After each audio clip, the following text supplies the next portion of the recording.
Donc il nous dit, celui qui fait at-tayammum, ou bien celui qui n'a pas les grandes ablutions, il fait at-tayammum. Wa yaqra'u hizbahu min al-Qur'an. Qu'est-ce que al-hizb? En fait, les salafs, ils utilisaient quelques termes synonymes. Ils utilisaient le mot al-hizb, ils utilisaient le mot aussi al-wird. Et parfois, ils utilisaient le mot al-juz'. Al-hizb veut dire al-wird, veut dire al-juz'. Dans l'utilisation de salaf. Dans la langue arabe, il y a une grande différence. Le mot hizb vient du verbe haziba. Yahzabu. Haziba, yahzabu. Ay jama'a, yajma'u. À rassembler, à regrouper. Hazab.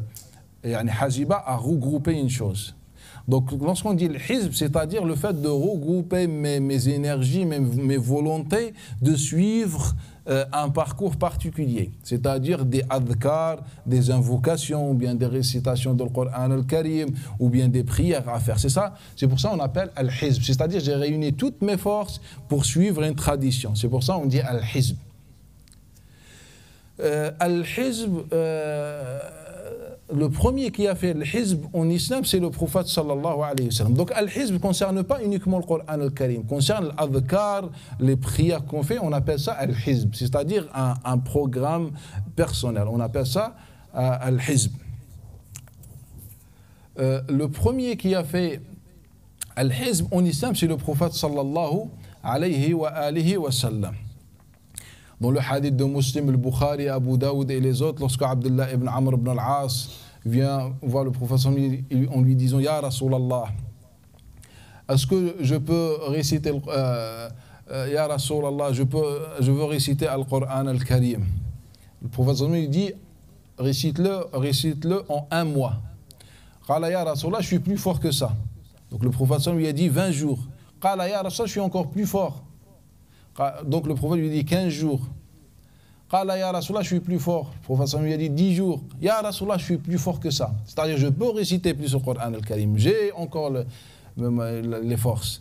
Donc le prophète lui a dit 7 jours et ne fait pas moins de 7 jours. Donc ça, le prophète lui a enseigné un wird du Coran al-Karim. Et dans le hadith de Abu Daoud, d'après Aws ibn Hudhayfa, أن النبي صلى الله عليه وآله وسلم il a dit je viens de finir mon hizb en utilisant le mot hizb, je viens de finir mon hizb. Et lorsqu'on a demandé dans le hadith c'est quoi le hizb de salaf, le transmetteur dit kana hizbu sahabati rasulillah sallam, le hizb de sahabati rasulillah sallam, c'était 3 5 7 9 11 13 et 13. Ça, le hizb des compagnons. Ce qu'on appelle famille bishawq. On le regroupe en une phrase ou bien en 2 mots. Famille bishawq. Le fa al-fatiha. Comment les compagnons et le professeur récitent le Coran al-Karim? Ils commencent par al-fatiha. Famille bishawq. Al-fatiha. Ils s'arrêtent à la sourate de al-Ma'ida.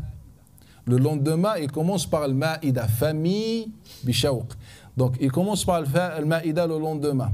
Ils s'arrêtent à la première sourate qui commence par l'Ia, sourate Yunus alayhi salatu wassalam. Famille bishawq. Après, le 3e jour, ils reprennent sourate Bani Israël. C'est quoi sourate Bani Israël? C'est la sourate de l'Isra. Elle s'appelait avant sourate Bani Israël. Donc ils reprennent le 3e jour par Bani Israël. Ils s'arrêtent à la sourate de Ash-Shu'ara.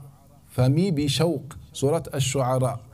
Et après, le 4e jour, il reprend Surat al-Shu'ara et il s'arrête à la Surat de Safat. Wa Safati Safat. Elle commence par le waw. Famille bishawq.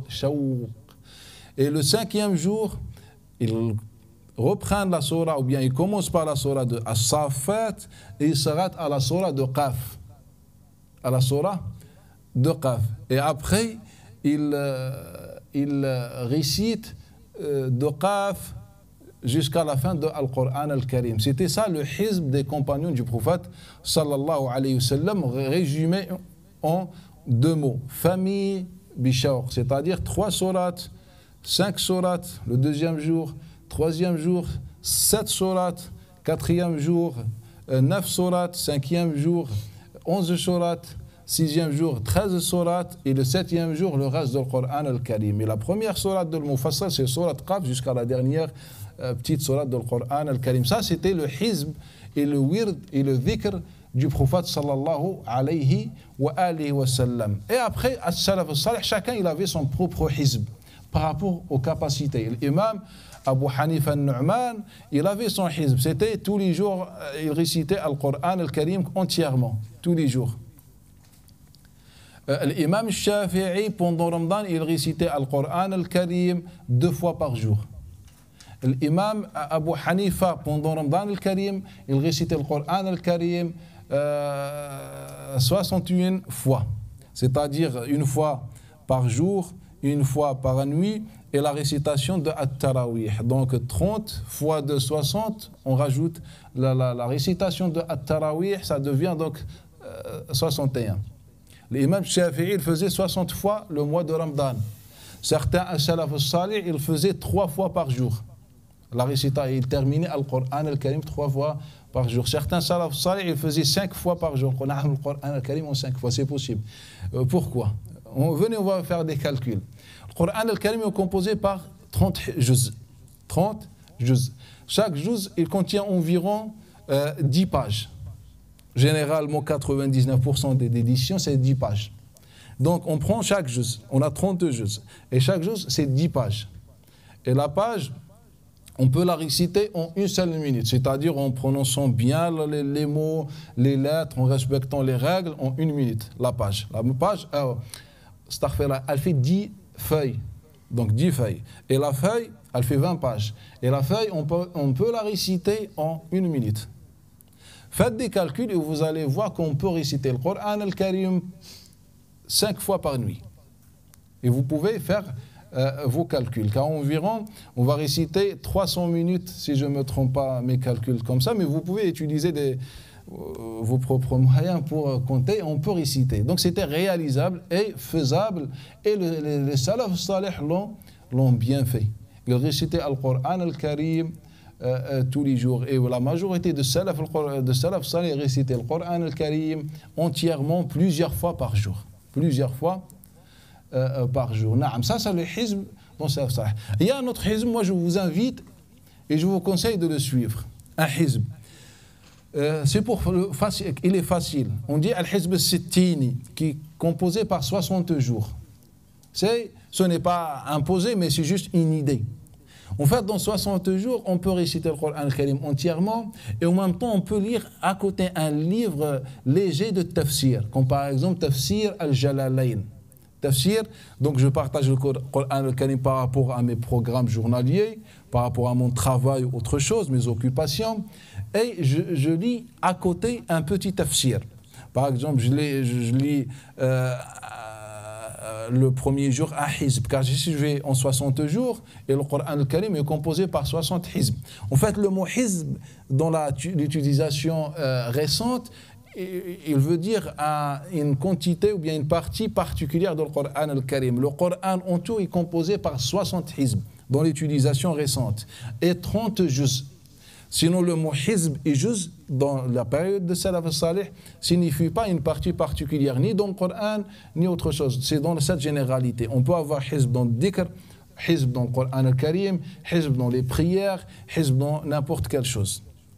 Donc, on peut faire en 60 jours tout le Coran al-Karim. On fait un hizb par jour. Donc, je récite ce hizb et en même temps, je lis un tafsir léger, comme Tafsir al-Jalalayn, un tafsir léger de ce hizb. Donc, ça va me faire tous les 60 jours le Coran al-Karim, la récitation du Coran al-Karim entier, avec l'explication du Coran al-Karim tous les 60 jours. C'est-à-dire en 2, 3, 4 ans, je vais connaître le Coran al-Karim très bien, parfaitement, l'essence du Coran al-Karim. Par exemple, je fais la première étape, je fais 60 jours avec Tafsir al-Jalalayn, encore 60 jours avec Tafsir al-Jalalayn. Comme ça, je comprends bien Tafsir al-Jalalayn. Après, je passe à une autre étape. Je cherche un tafsir qui est plus, par exemple, un peu plus détaillé par rapport à mes capacités. Et tous les 60 jours, je récite le Coran al-Karim et l'explication du Coran al-Karim. Et ça me fait deux objectifs en une seule fois. Donc, salaf salih, ils avaient leur propre hizb de Al-Qur'an al-Karim.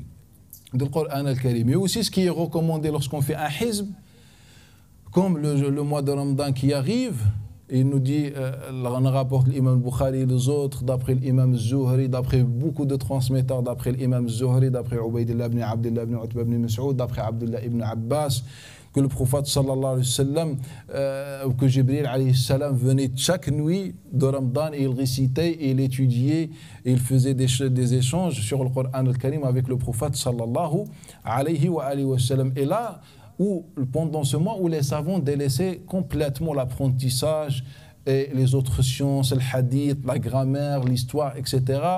Et ils restaient que dans la récitation du Coran al-Karim. Donc le prophète sallallahu alayhi wa sallam, il augmentait sa récitation et as-salaf as-salih. Donc, ce qui est recommandé, l'imam Abu Ubayd al-Qasim ibn Salam, dans son livre Fada'il al-Qur'an, il a un recueil de hadiths sur les mérites du Coran al-Karim. Il nous rapporte qu'un homme est passé devant Abdullah ibn Mas'ud dans un cercle. Abdullah ibn Mas'ud était dans un cercle. Et il leur a dit, qu'est-ce que vous faites? Abdullah ibn Mas'ud qala yaqtasimuna mirata Muhammad. Ils sont en train de partager l'héritage du prophète sallallahu alayhi wa sallam. Donc le Coran al-Karim, il faut le respecter très bien.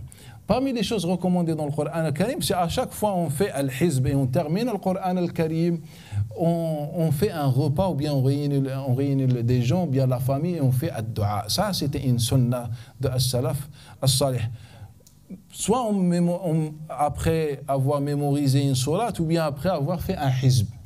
Par exemple, Malik nous rapporte que Abdullah ibn Mas'ud, à chaque fois il terminait une surah, ou bien Abdullah ibn Omar, chaque fois il terminait une surah, il égorgeait un jazour. Ou bien il faisait un jazour, car le mot jazour vient du mot majzour. Et le mot majzour vient du mot jazara. Et jazara, c'est-à-dire égorger. C'est-à-dire à chaque fois, il terminait une sourate, il égorgeait une bête. Abdullah, comme il le rapporte l'imam Malik. Donc Abdullah ibn Omar, il faisait un repas lorsqu'il mémorise une sourate. Anas ibn Malik, comme il nous rapporte l'imam Abu Ubayd Qasim ibn Salam, d'après Qatada, d'après Anas ibn Malik, Anas ibn Malik radiallahu anhu, à chaque fois il clôturait le Coran al-Karim, il réunit toute la famille et il fait un repas. Et puis il le finit par un dua. Il le finit par un dua. L'imam al-Darmi, Sunan, rapporte d'après Ibrahim al-Taymi, ce dont on a parlé. Ibrahim al-Taymi, radiallahu ta'ala anhu wa ardah, d'après Abdullah ibn Mas'ud, à chaque fois, il terminait le Coran al-Karim, il réunit toute la famille et les voisins, et il faisait ad-dua. Il faisait ad-dua. L'imam Abu Ubayd al-Qasim ibn Salam nous rapporte qu'Abdullah ibn Abbas, il payait des gens pour guetter et chercher les cercles du Coran al-Karim, où on récite le Coran al-Karim. À chaque fois, on lui dit, il y a un cercle qui va finir la récitation hizb du Coran al-Karim. Donc, Abdullah ibn Mas'ud, il se précipite pour assister. Il payait des gens de l'argent. C'est juste cherchez-moi des gens, ils terminent le Coran al-Karim. Cela nous montre qu'il y a une sunna qui a disparu. Pourquoi on ne récite pas le Coran al-Karim dans les mosquées? Pourquoi on ne remplit pas, au moins entre le Maghreb et l'Isha, on est présent? Généralement, les gens ne travaillent pas, généralement, les gens ont moins d'occupation. Pourquoi on ne refait pas vivre cette sunna du prophète sallallahu alayhi wa sallam et de as-salaf as-salih? C'est ça, c'était la méthode de salaf as-salih. Et on fait ad-dua, on fait un repas. On célèbre car le Coran al-Karim, ce n'est pas la parole d'un président. Même la parole d'un président, elle est respectée, suivie, enregistrée, étudiée. On appelle des analystes, des spécialistes, des experts pour analyser une parole dite par un homme. Ça, je trouve, il est sous-cultivé. Et la réalité, ceci s'applique sur la majorité de soi-disant présidents. Pour analyser et étudier, qu'est-ce qu'il a dit, le président un tel, et c'est un jour, et on fait des je ne sais pas quoi. C'est la parole d'Allah Ta'ala. C'est pour ça que les compagnons, ils fêtaient la parole d'Allah Ta'ala. C'est la fête. Si j'arrive à mémoriser le Baqara, je fais une fête, j'invite mes voisins, j'invite les pauvres et je mets des repas dans les mosquées. Car apprendre le Baqarah. Le jugement dernier, le Baqarah va m'accompagner le jugement dernier. Lorsque Allah Ta'ala veut me questionner, m'interroger, la Baqarah, elle va être avec moi. Et le Baqarah, elle va être avec moi dans la tombe.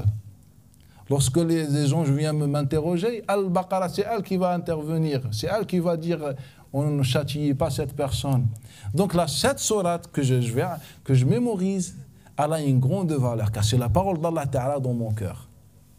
Et car c'est une grande récompense. Et c'est une protection. Et c'est une baraka dans la famille. Et vous connaissez le hadith qui est très célèbre, que celui qui mémorise le Coran al-Karim, Allah Ta'ala lui donne l'occasion d'intercéder à la faveur de 10 membres de sa famille. Il ne parle pas de 10 exactement, mais c'est une baraka propagée dans la maison. Et le Nabi sallallahu alayhi wa sallam, il nous a dit, Ahlullah, les gens, la famille d'Allah. Ahlullah, c'est qui la famille d'Allah? Celui qui mémorise le Coran al-Karim, celui qui est proche d'Allah Ta'ala.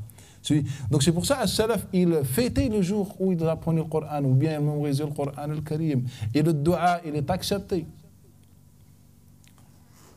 Le dua, il est accepté, comme il nous rapporte l'imam Ibn Hibban, d'après Abdurrahman al-Muqri, d'après Abdullah ibn Lahi'a, d'après Ibn Hubayra, d'après Ibn Salama. Mais si quelqu'un qui connaît la science de l'hadith, il va nous dire que Abdullah ibn Lahi'a est très faible. Abdullah ibn Lahi'a, il est surnommé par Al-Kharita. Al-Kharita, c'est le plan. Pourquoi? Car il a visité pratiquement toutes les terres de l'islam pour chercher le hadith. C'est pour ça qu'il s'appelle Al-Kharita, le plan. Il a été partout. Mais son hadith, il est faible. Pourquoi? Lui, il avait fait beaucoup d'efforts pour Allah Ta'ala. Il a fait beaucoup d'efforts pour la préserver dans la sunna et tout. Il a tout mis dans des livres. Il avait une mauvaise mémoire. Mais ces livres, ils étaient vraiment importants, fondamentaux dans la transmission de sunna. Et un jour, on a incendié sa maison. Et il a perdu tous ses livres. C'est pour ça qu'on dit que les hadiths d'Abdullah ibn Lahi'a sont très faibles, malgré qu'il a fait beaucoup de sacrifices. Donc, quelqu'un va nous dire qu'Abdullah ibn Lahi'a est très faible. On lui dit, Naam, Abdullah ibn Lahi'a est très faible et on le confirme. Mais 4 personnes qui ont rapporté d'après Abdullah ibn Lahi'a avant l'incendie de sa maison. Parmi eux, Abdurrahman ibn Khayr. Donc, on dit le hadith est très authentique. Le hadith est très authentique. Un Nabi sallallahu alayhi wa sallam dit Majtama'a qawmun fada'a ba'duhum wa ammana ba'duhum illa stujiba lahum. C'est-à-dire lorsque des gens se réunissent et l'un ou certains font un dua et les autres disent Amin, Allah Ta'ala répond à leur dua. Ça c'est loin de le Coran al-Karim, Allah Ta'ala répond à notre dua. Donc imaginez-vous qu'on a récité le Coran al-Karim et on a fait un dua. C'est avec certitude que le dua il est accepté. Donc c'est pour ça qu'il faut revenir à la sunna du prophète sallallahu alayhi wa sallam et essayer de faire revivre cette sunna du prophète sallallahu alayhi wa sallam. Si vous arrivez à mettre ça en place dans une mosquée et plus tard vous allez déménager ou mourir ou je ne sais pas, vous allez préserver cette récompense durant toute l'existence jusqu'au jugement dernier. C'est une sunna importante. C'est ça le capital et la monnaie ou bien le capital de Salaf as-Salih. C'est chercher les sunnas pour participer à faire revivre la sunna du prophète sallallahu alayhi wa sallam.